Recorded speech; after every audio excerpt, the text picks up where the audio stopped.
And a good Saturday morning goes out to the sports fans of Lincoln and Logan County this Saturday morning, January 29th, 2011.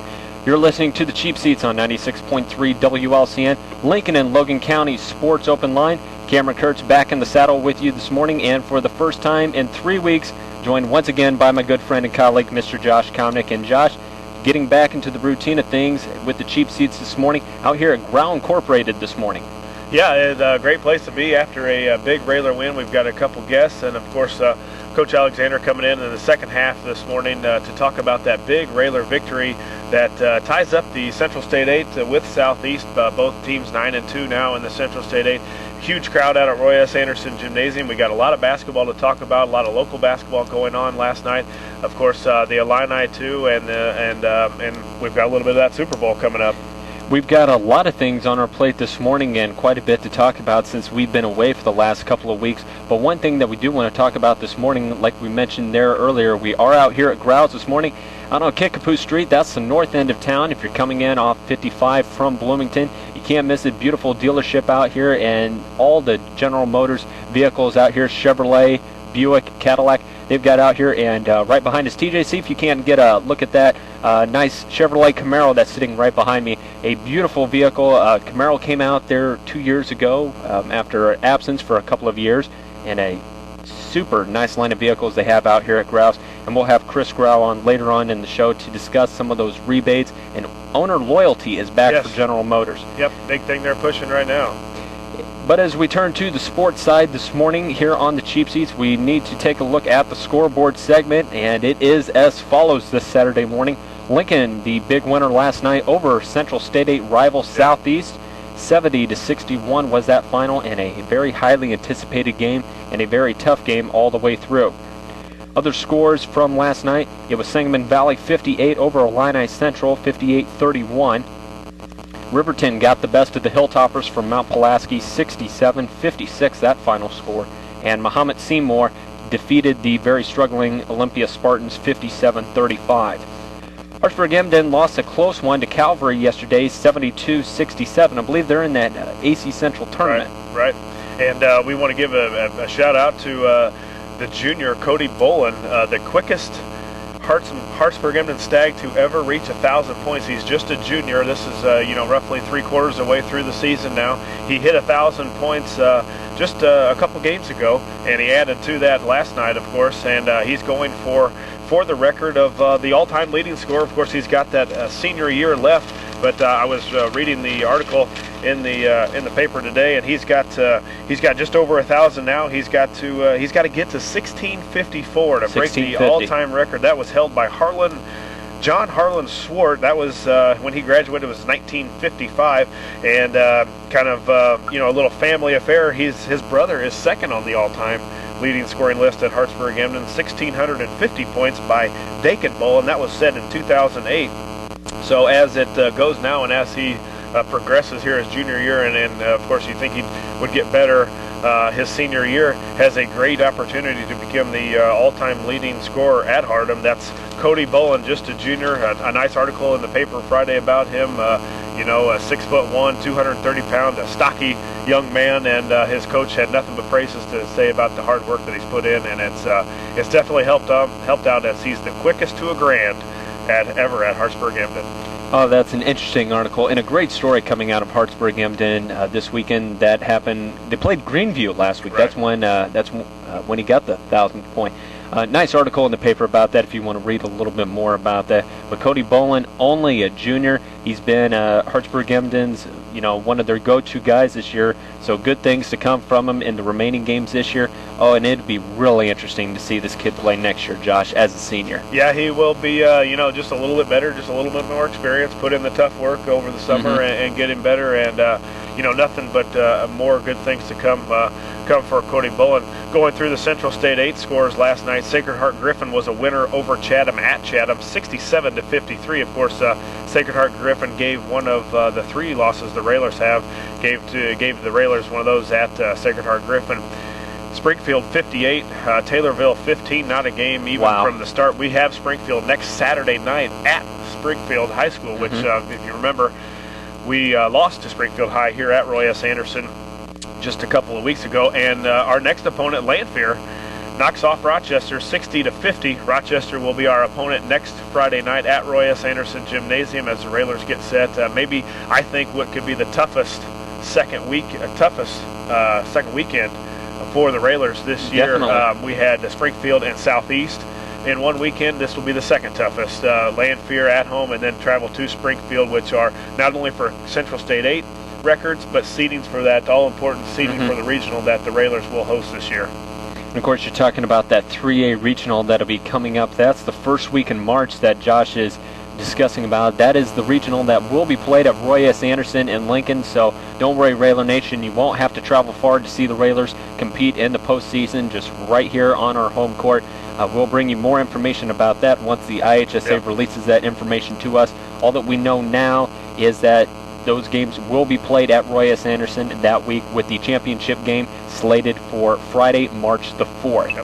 As far as the seedings and the pairings go for the regional, we don't have that information at our disposal yet, but don't worry, we will be bringing that to you as soon as we get it. Other high school basketball action last night. Josh, you take a look, a lot of stories that have been floating around in the Panagraph and in the Journal Register. It is getting to be that time of the year where a lot of teams are making those second half adjustments, not necessarily second half in the game, but the second half of the season. A lot of teams now have played 20 games, some have played 22, and depending on how many tournaments you play, some have even played 25, 27 games already. I know that seems like quite a bit, but we're at the stage now to where it is getting crucial. Each and every single game, whether you're a Railer fan or if you're just a high school basketball fan in general, it's getting to be the point where every game counts.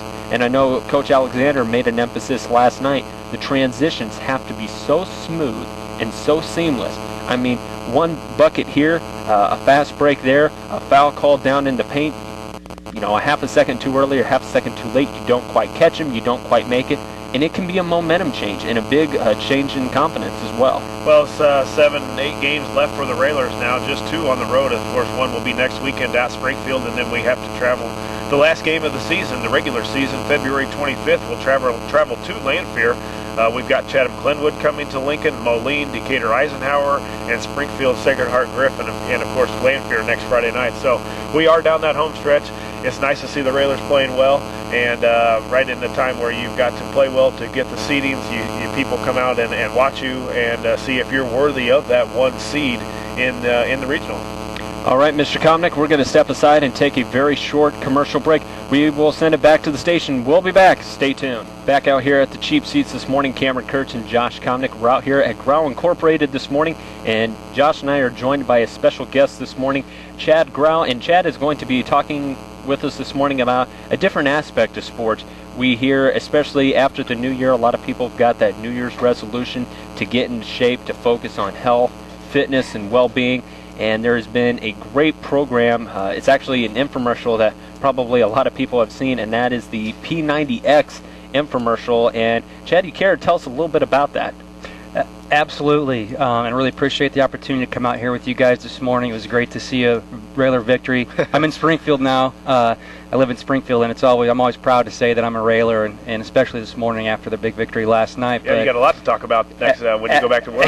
Absolutely. So, yeah, I mean, I had had a great experience with that program. Again, like many people had seen the infomercial, 80% of people know that program, and I lost 30% of my body fat doing that program.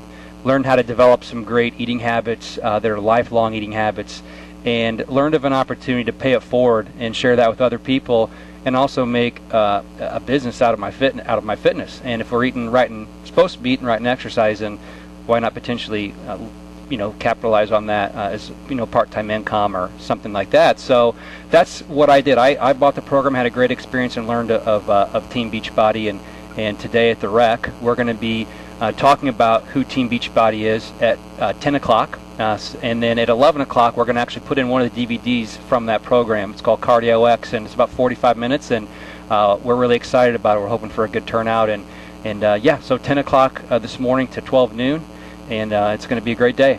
Chad, being an athlete at LCHS, and is this program can anybody do it? You know, if you don't have a lot of maybe the athletic ability, or you maybe lost it since you played in high school or junior high and things like that, is this a program that anybody can do and still see results like you did?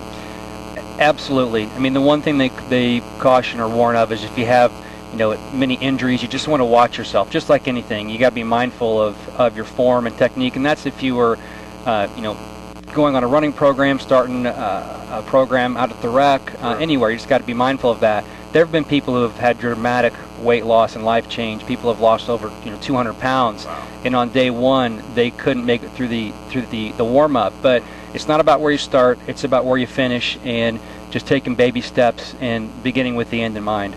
Now, this is a workout program that I'm assuming by the name lasts 90 days, lasts the full 3 months, and by just what little bit I've seen from the infomercial, it's one of those type of workout programs that uses muscle confusion, not necessarily one of those that has high spurts of energy all the way through. But I think what the DVD program really wants to teach you is how you can confuse your muscles and actually end up losing more weight, building more strength, and overall improving your well-being. Yep, it's absolutely true. And if you go through the program, you will, the way it works is you have 3 different phases, 3 different 4-week phases. So when you get to that phase 2, your body has become maybe somewhat accustomed to the routine you've been doing the previous 4 weeks. Well, you totally mix it up, and while you're sore in week 1, when you start, that goes away.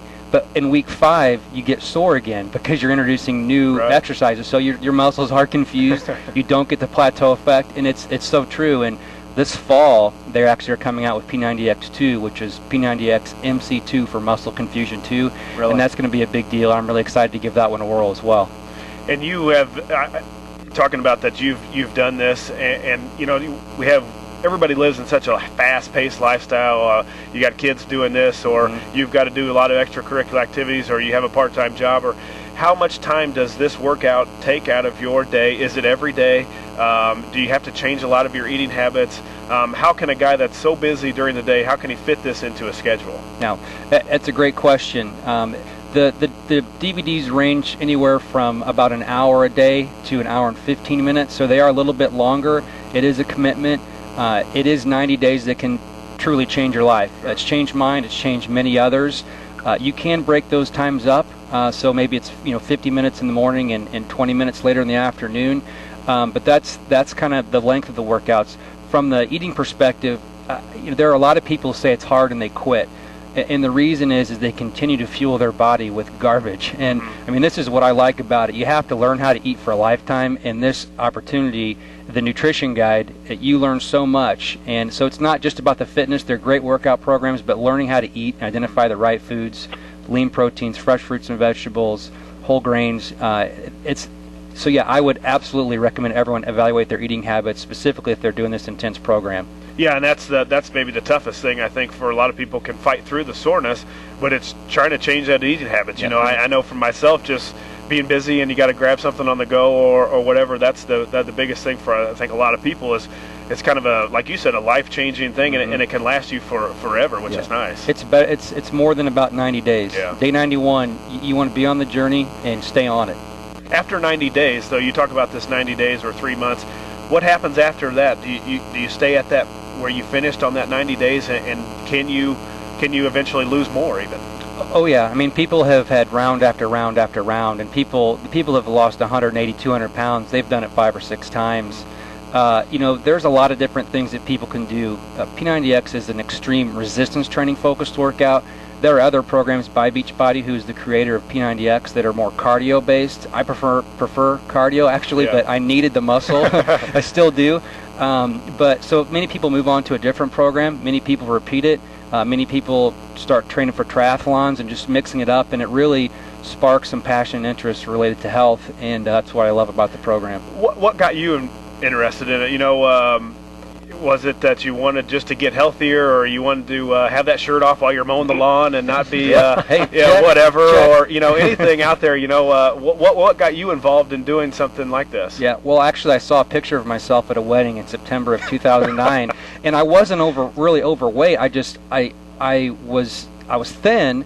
I had a little belly, but I had like no shoulders, and I I had some low back pain just holding my kids at mass, and I didn't feel real durable. So I had always focused on cardio because I liked it, Sure. and I knew that I needed this, and this was a way for me to do it at home, have the convenience of that, and that's kind of how I made the decision, and that's how I learned about, after seeing it on the infomercial while sitting on the bike at the gym. I've decided to act. Sure. Chad, if some of our listeners out there can't make it out to the rec today, how can they get more information? And as far as being out at the rec, when are you going to be out there again today? Yep, it's at 10 a.m., so it's coming up here quick. We're going to start at 10, and it lasts till noon. So hop in the car, get ready. You don't need to look cute to show up. You're going to sweat anyhow, so I'm dressed in sweatpants and a T-shirt. But it's 10 to 12. If people can't make the day but are interested in learning more about this program, you can contact me at my phone number is 217-502-6277, or another coach I work with here from Lincoln who's also a former athlete, Jason Washam. Sure. He's doing that with me today. It's been great to reconnect with him. His number is 217-801-3422. And there's information on our team website, which is fit50.com, fit50.com. Excellent.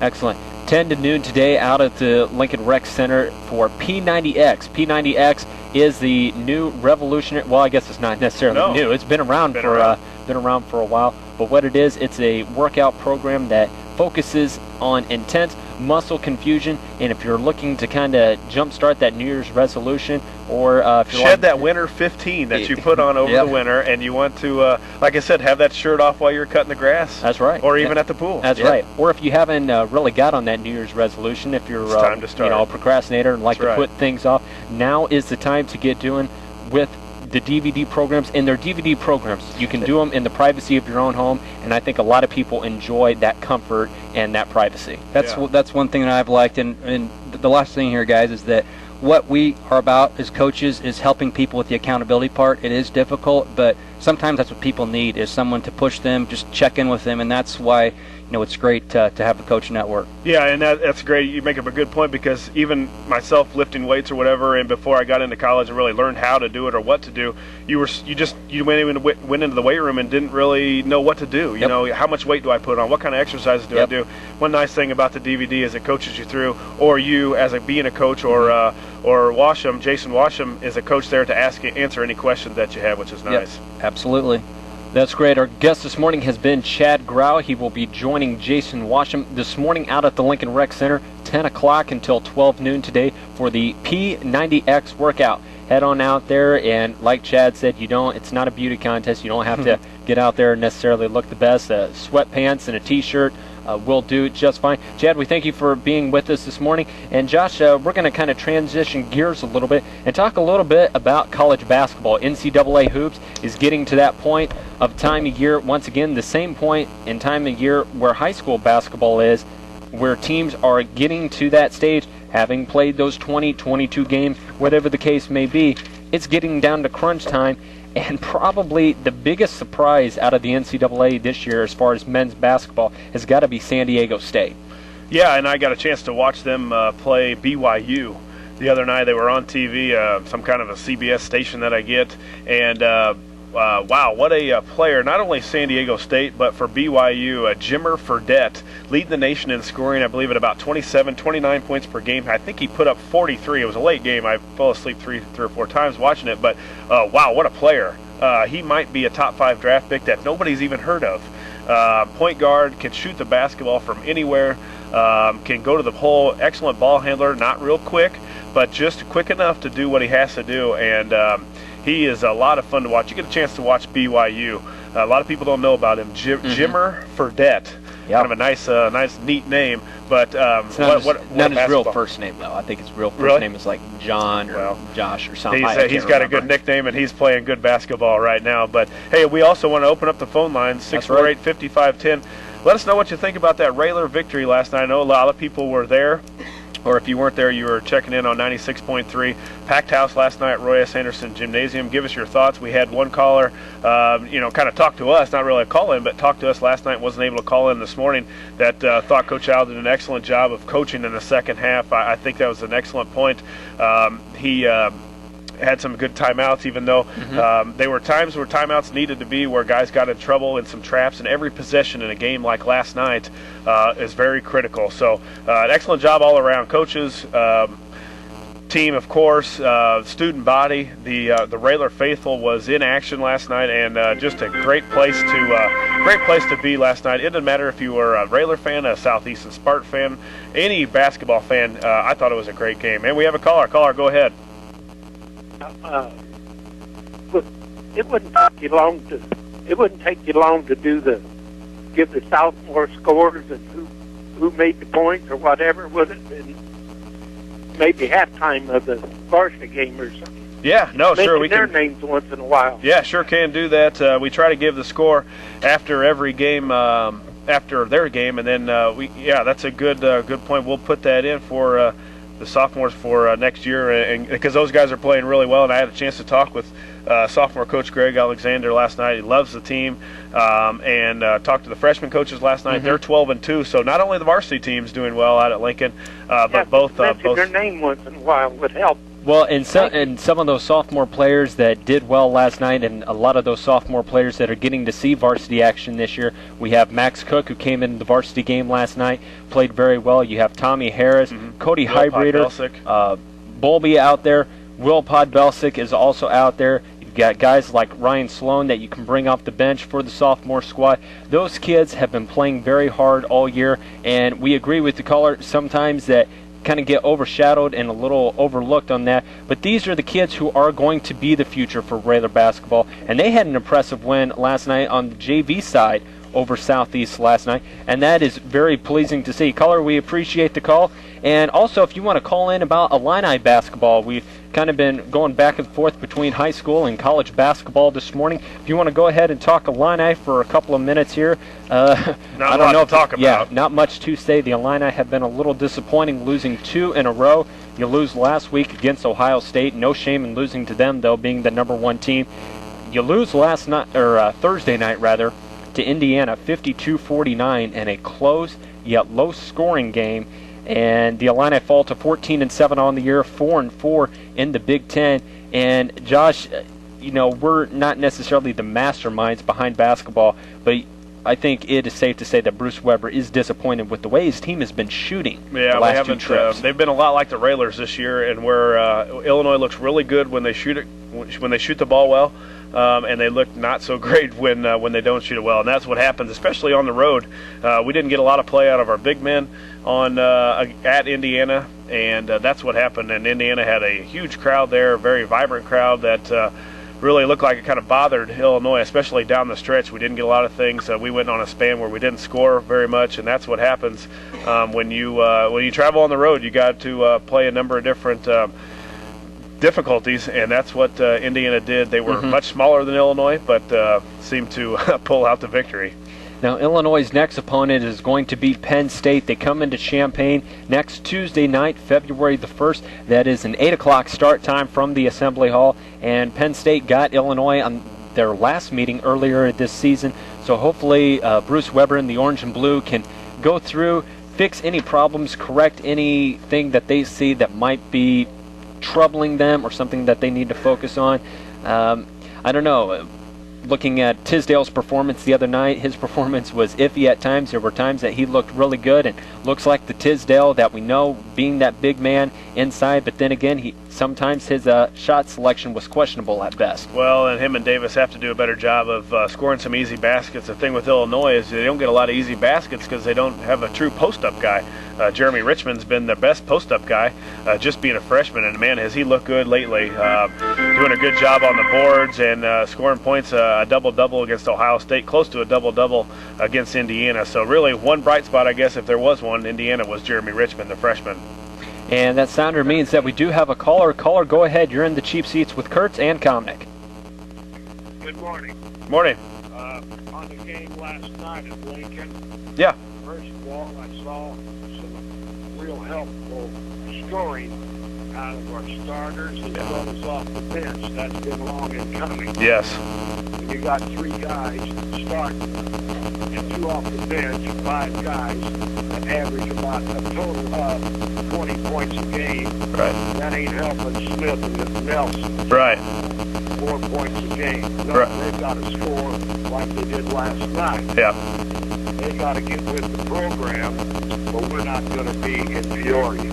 Right. And that's a very interesting point, and not to interrupt you there, to jump into you, but that was one of the things that I know Coach Alexander, and when we have him on here in about 5 minutes, he'll want to stress that point and put emphasis on that point. With the team of Southeast, how dangerous and how quick they are, you have to score. Do whatever it is you need to do. If you need to bang inside there and get an inside game going, by all means go for it. If you need that long ball, not necessarily a 3, because sometimes you don't need a 3, but maybe a 17, 18-foot shot, that's where you need it. And then also free throws, crucial. Every single shot selection that you can think of a game, when you play a team like Southeast, it is going to help you and only make you better. And I totally agree with you. Need to do a little bit better of a job at that, or at least keep up with the way that they did last night. If they can keep up the way they did last night, Lincoln is a team that could go far in the state tournament. If they play like they did last night, they can play with anybody. And another thing you're noticing, I think, I've noticed it, I've watched basketball since 1950, Coach Paul Johnson at Lincoln. Mm-hmm. You got a couple of guys, or maybe 3 hanging on you. You don't put that shot up. There's a couple of guys open, standing there waiting for the ball, whether they're moving to the basket or not. Don't try to put it up. Get it to somebody that's open. Yeah. And in closing, I don't know how many times I saw this Lincoln basketball go and set up for offense, put the ball up. I very seldom see the shooter follow the ball. Mm-hmm. I see a lot of this. When the ball goes up on our offensive end, everybody's in a taxi cab running the other way. That's You go back to the Quincy game when they really shellacked us, 43 rebounds to our 19, and what happened? Yeah. We lost. Yep. We lost. yeah. The two boys there from Quincy, 6'3" and 6'4", had 25 rebounds between them, more than our whole team got. Right. What's wrong with that picture? We got to rebound. Do. When we get into some of these teams later that are big, we got to rebound. We do. We do need to rebound more offensively. We got to do it. Yep. They got to keep playing like they did last night. Make everybody in the scoring column and shoot like they did last night. Was very good at the line. I haven't seen them shoot that good in free throws for quite a while. Yep. That's right. They did very good. And they all what impressed me too last night was I saw Gessner bring the ball down. Saw Toing and Vanderhook. No, they can't bring it down. Leave it up to 3. Leave it up to Nelson and Gessner. Get the ball down without getting it taken away from them. How many turnovers did we have? I count them. 10. How many did we have when we had guys bringing the ball down that can't dribble the ball? Right. Right. And we had 10 total turnovers last night. And a good point about that, caller. Thanks for calling in this morning.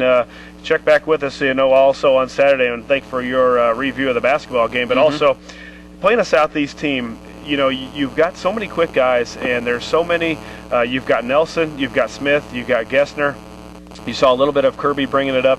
But the thing is, they wear you down so much. We saw a full court press, man-to-man, for 32 straight minutes last night. And if you're Nelson and you're Smith, it's hard to bring the ball up all game long against that kind of pressure and still be counted on to rebound, to play defense, to score 20 points a game. You got to have those other guys step up. But Gessner did a good job last night in bringing up the ball, handling the pressure. Jake Olson was in there. But you also talk about that's why these guys condition so hard. Nathaniel Smith, Jordan Nelson, because a lot of people don't realize how tough that pressure is. I know when I played, you always knew you were played in a basketball game when you got done playing Southeast, and those guys did last night after facing that pressure. And, you got to have a little pressure on yourself, which takes a little bit out of you, too. So I thought all in all a great Railer victory last night against Southeast. One they definitely needed, not only to stay in the Central State 8 race, but just to get off that schneid of yeah, maybe we beat them once, and a lot of people said, oh, Southeast didn't shoot it well at Southeast. Well, maybe that was a little bit of the Railers doing a little bit of defense, and give some credit to us. And not that Southeast is a better team. We proved last night that we're the better team if we play like that. And it was not a fluke last night. 70-61, the final score. Lincoln over the Spartans of Southeast High School. And Josh, real quickly before we finish up our little discussion here on basketball, before we bring Coach Alexander in, real quickly, just finishing up college basketball here. Duke is still winning games, even though they lost that game there a couple of weeks ago against Florida State. They are still on top in the ACC. A 16-point win over Boston College there the other night. Take it for what it's worth. But college basketball is one of those games to where it can be surprising with a team like San Diego State, a team that has not really made a name for itself a whole lot over the last couple of years, but they are making a name for themselves this year. And then on the Big Ten side of it, a team that was probably one of the disappointments, one of the teams that's a disappointment in the Big Ten this year is probably Michigan State, a team that a lot of people thought would run away with the Big Ten this year, and that's not necessarily the case. With a 12-8 overall record, 4-4 in the Big Ten, Tom Izzo and the Spartans for Michigan State have been struggling this year. Yeah, then they just lost one of their guards who had gotten dismissed from the team, so didn't help that at all. But their Coach Izzo's one of the best in the business, and he'll have him back right around the time that you're getting ready for go to the tournament. You'll probably end up being in the Final Four again. When push comes to shove, Izzo is one of the masterminds when it comes to coaching. Just everything that he does is it's flawless. You can't flaw the guy. And yeah, a lot of critics are out there ready to harangue Izzo and are asking for his job. A 12-8 record thus far. But Josh, I totally agree with you. When it comes down to tournament time, this guy has proven he has success in the tournament, and hopefully that's something we can talk about in a month from now when it gets time for March Madness. We're going to step aside and take a commercial break before we get all wrapped up in college basketball. But before we do, we have a trivia question for our listeners this morning. 648-5510, the number 4, the trivia question. And our winner will get a pair of tickets, 2 Monster Jam tickets. That is, of course, the big Monster Truck Rally. And Josh, if you're into that, that is going to be at the Civic Center in Peoria. Monster Jam, Monster Truck Rally, February 4th, next Friday night. 2 tickets for that. Also going to throw in 4 tickets for Illinois State women's basketball for next week. Here is the question, 648-5510. Which Hall of Fame member of the NFL played in Super Bowl 14 with a broken leg? Need the name of the Hall of Fame member of the NFL who played Super Bowl 14 with a broken leg. 648-5510, the number 2 call in for that for some free tickets. We're going to step aside, take a full commercial break, and when we come back, we will have Lincoln coach Neil Alexander to discuss last night's victory. Stay tuned.